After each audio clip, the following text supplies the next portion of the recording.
guys, welcome back to my channel. I'm Sonnet, the owner and creator behind Sonnet's Garden Blooms. And in today's video, we are doing a thrift to treasure. So we're taking items that I recently thrifted and turning them into beautiful treasures. The focus today is using Roycycled papers and really doing quick and easy thrift flips. So let's get started. If you saw my Monday live, you'll know that this is something that I recently thrifted. I saw it sitting in one of the bins. The top was a bit rough, but it had really good bones and I loved it. So we're going to do a real quick, easy flip on this. We're using White Swan from DIY and I'm applying 2 even coats to the top. And the reason I'm doing this is because I plan on using decoupage paper on here. And I have heard it both ways. You do not have to put white paint underneath your decoupage paper, and that is absolutely correct. You just get a completely different look and effect if you don't have the white. Otherwise, the paper really pops. So I do recommend doing that. I am using the leftover paper that I had from Fall Botanicals. This is from Roycycle's recent release and I completely sold out, guys. I'm sorry. I do have another order in and I should be getting it real soon. So I am trying to figure out from these scraps what paper I should use or what portion of this paper I should use. There are so many beautiful images on here and I finally settled on this one.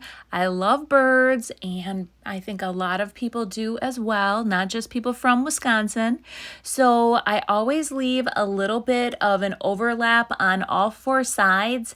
That way it allows me to, if I don't lay the paper down just correctly as I'm decoupaging it down, if there's a little bit of, it gives me a little wiggle room. From there, I position my paper just as I want it, and I am using liquid patina from DIY. It is by far my favorite decoupage medium to use with the Roycycled paper, and I do what's called a starter strip. So I add just a nice even layer of the liquid patina over the top. I then lay down my paper and then I start smoothing it out with the paintbrush.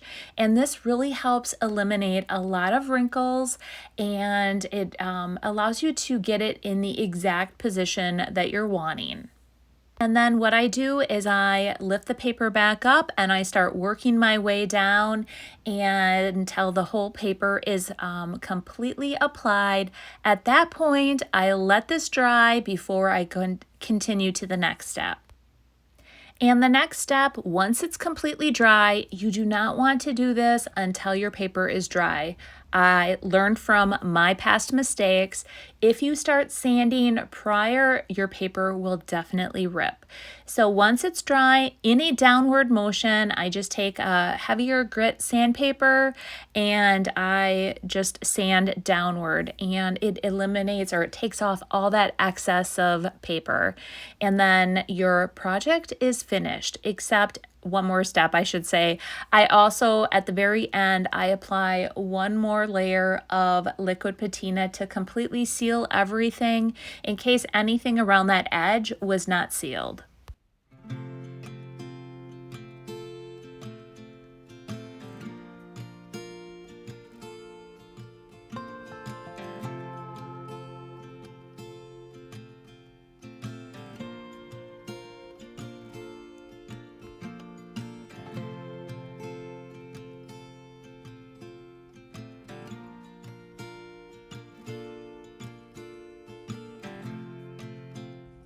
What did you guys think of Project 1? I loved this little guy. When I found him, I thought this was such a quick and easy way to transform this. Some of my thoughts afterwards were, should I have painted the feet? And my thoughts on that were absolutely not. I loved the wood look with this paper. And right now I am completely sold out on the fall botanicals. I should be getting them in any day now, so definitely be watching for this paper. There are so many things you can do with this. The possibilities are completely endless. So this is project one, and see how quick and easy I transformed this. Something that I picked up that was going to be just taken to the dumps, and I think he's gonna look perfect in a kitchen of somebody's kitchen. I wish I could keep all these items for myself, but I cannot. It will probably be ending up either in one of my booths or at Cranberry Fest. For project two, I recently picked this up at the bins, and what really caught my eye was that wood handle, and I knew right away what I wanted to do with this. Because I'm starting with that black background, I definitely want my paper to pop. And my vision for this, even though the holidays seem so far away, I want to use a piece of Roycycled paper from last year that she actually brought back this year, the Christmas Masterboard, and it was by far one of my favorites last year, and I still love it. The reason why Masterboards are so awesome is because you can get like 6, 7, 8 projects out of one piece of paper. Here it is, and isn't it just beautiful? It's full of all types of florals, birds. You get the deer, the elk. There's a moose on there, some Christmas trees. I love the fonts, the colors. Can you guys tell? I love the whole paper. So what I'm doing here is I'm lining up where I want to position the birds on the back of this. And I don't want to waste a lot of paper, so I cut away that top piece, I cut away the bottom portion, and basically cut out what I needed with to make sure I had that little bit of an overlap, so you can still see I can use those two sections. I set that aside for future projects. Now let's go ahead, and what I'm doing here is lining everything up. It's nice that you can kind of see where the white is and make sure that you have your image completely on the piece. Now you pull the paper back and make sure you don't move it, and then you start with that starter strip again. And really, it's that easy. And again, I always start with a starter strip. I lay it down, smooth it out with that paintbrush, and then work my way down. And at the end, I just apply one coat of the liquid patina over just to make sure I got all around the edges. And then we're ready for the next step. Again, I am grabbing my sandpaper. I want to make sure my project is completely dry, and in a downward motion, I am starting to sand. And here, because the bottom is a bit rounded, it's not a crisp, clean line. The image is a little bit, it's not as crisp when I'm sanding it off. So in the end, what I did is after I got the excess paper removed, I went around with my sandpaper and I just tried to sand it as best as I could, and I still love the outcome.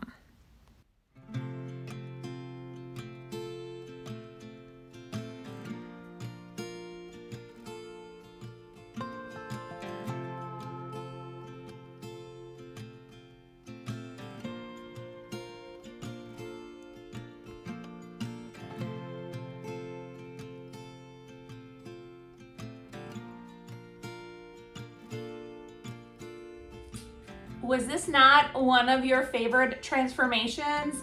I mean, when you initially look at this, it's just an old cast iron pan. And what really caught my eye on this one is that it had this really cool wooden handle. I loved this hanger, so it's perfect. You can hang it on a wall. And I have seen that in a lot of cabins, that's what they do. They hang them on a wall. But this paper is perfection on this cast iron pan. I did add this ribbon that I had picked up. It was extra that I had from last year from Hobby Lobby, and I think it pairs perfectly with the paper. So I can't wait to hear what you guys think of this one as well. Did you guys know that I go live every Monday and Wednesday, and I take items out of my stash and I flip them live? Sometimes it takes 2 episodes, so sometimes I start it on Monday, finish it Wednesday, but I want to showcase to you guys what I did this last week. And I went thrifting on Monday. I found this vintage purse and it just caught my eye. What really caught my eye were these cute little knobs on it. And I'm like, oh, I could flip it. Wouldn't it be fun to do something? And initially I was thinking transfers. I was thinking paint too. I didn't really know. And then I scheduled it for Monday evening. Going into the live, I had no clue what I was actually gonna do to this baby. I was sitting there thinking, okay, what supplies do I need to have available right next to me as we transform these live? These are not like deep thought out projects. I just pick an item and on my live, you guys, the viewers, help me decide how this is going to transform. I love the interaction. The time that you guys are spending with me, we chat, we have fun, we laugh. There's a lot of inside jokes because a lot of my viewers are with me every single week. So I give you options as well. So I grabbed some papers, but while I was sitting there before the live, I'm like, oh, I have been wanting to use this Roycycled paper. I just had not found the perfect piece. And I thought it would look so cool on here. So I gave them options and it was about 50-50 split of what papers they wanted to use. And I finally said, okay, you're overrode. I'm sorry. This is the paper I really want to use. And that's what we did. So we decoupaged it on Monday. Talked about how to do the process on the purse. I let it dry overnight, and then we decoupaged one side, let that dry. The next day I decoupaged the second half, got the purse all ready. So Wednesday, we completely finished it. I painted the bottom. We went with the colors, I'm obsessed with turquoise, so we went with like a turquoise color, painted the handles. We used DIY paint and we used mixture. So I was a mixologist. Salty Kiss and Old 57 created this beautiful greenish turquoise color, which brought out the colors perfectly in Royce's paper. And then I even painted the trim the same color. I went back with the liquid patina gilding wax and I put a little bit of gold just to set off that as well.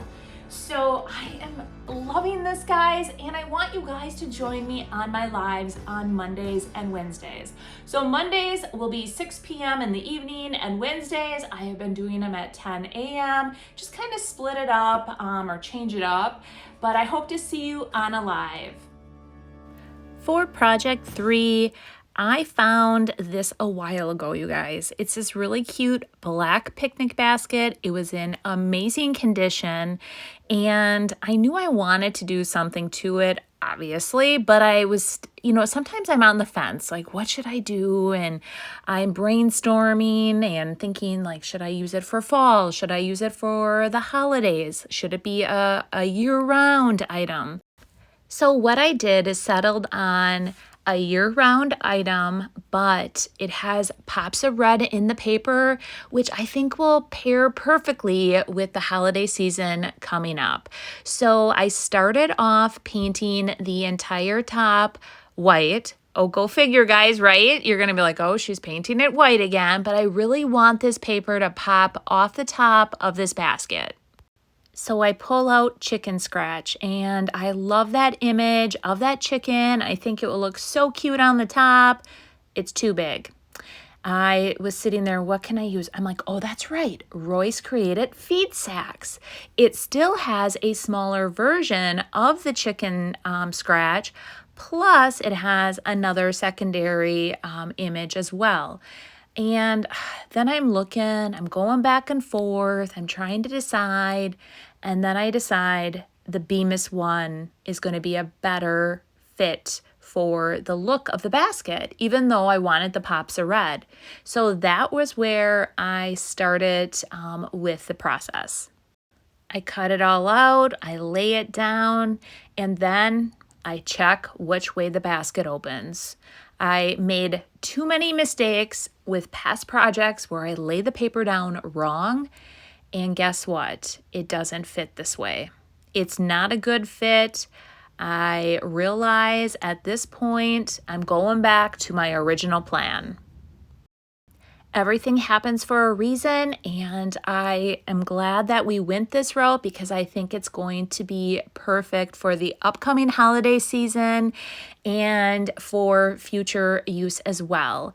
I line it all up and I make sure that the writing, I know that I'm out of frame here, but there's a bit of writing on the top. I make sure that that's all lined up, and I want to save that top piece where it has that writing. So I go ahead and just make a perfect cut so that I can use that like for a future sign or some type of future project where I either layer some decoupage with it, but I definitely wanted to save as much as I could from that piece.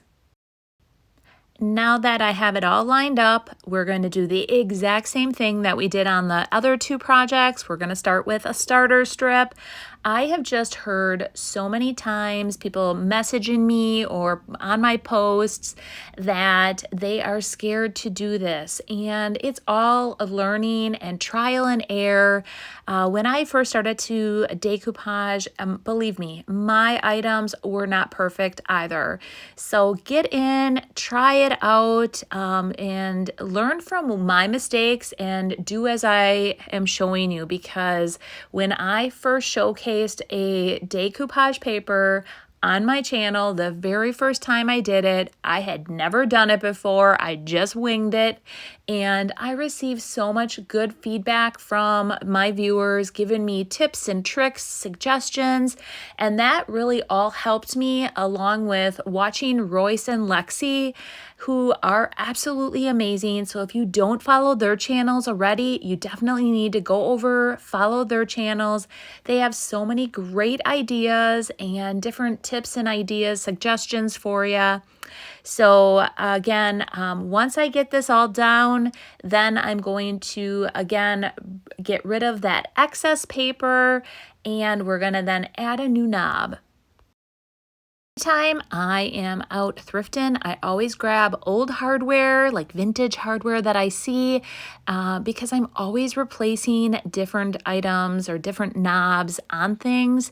And I grabbed this one. I'm going to realize pretty quick that the screw is a bit too long. I do need to get the video out, so I am not going to fix it right away, but I will be heading over to the hardware store and find a different screw that is a little bit shorter, so that the knob doesn't move up and down. But one thing I noticed about the knob is that it is a bit tarnished, so I am going to break out the DIY golden rule, and I am going to rub a bit of this golden rule wax over the whole knob, and it's going to just give it a little bit more life.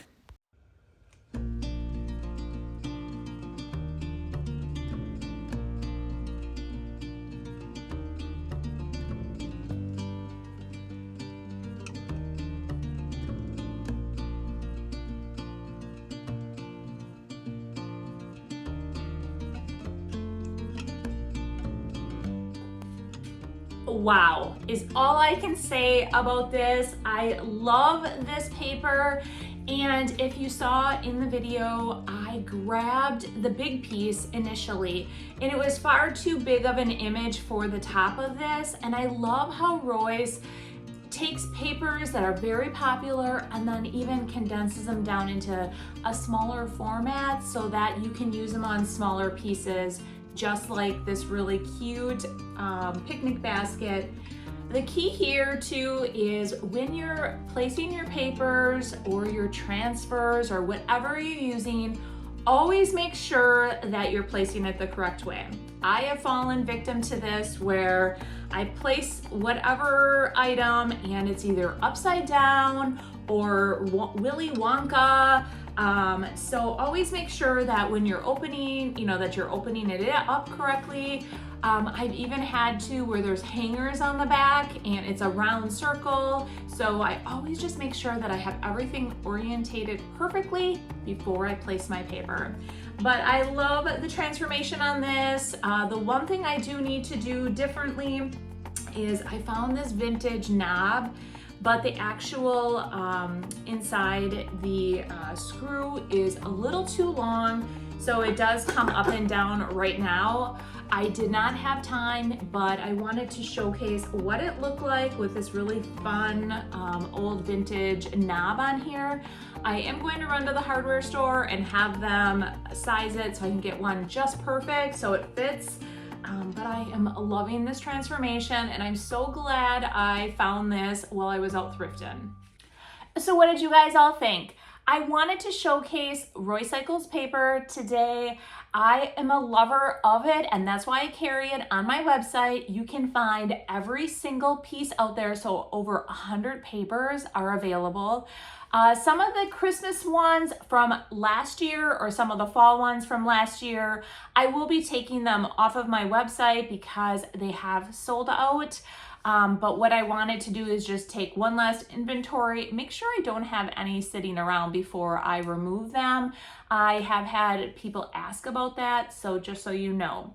And Monday's video, I think you're gonna get another thrift haul.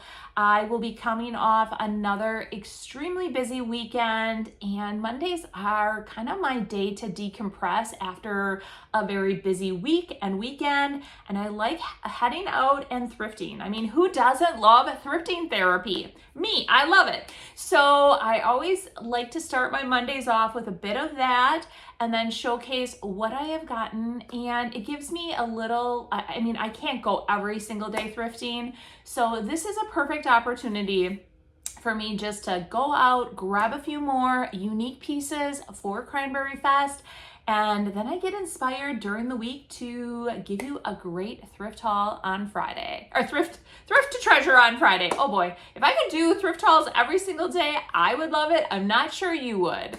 So I also love the creativity behind transforming these pieces that we're going to either, end up in the dump or, in a landfill. So definitely that is my passion, to take an item that's been discarded and give it new life. All right, guys, you have yourselves a great weekend and we will see you Monday. Bye.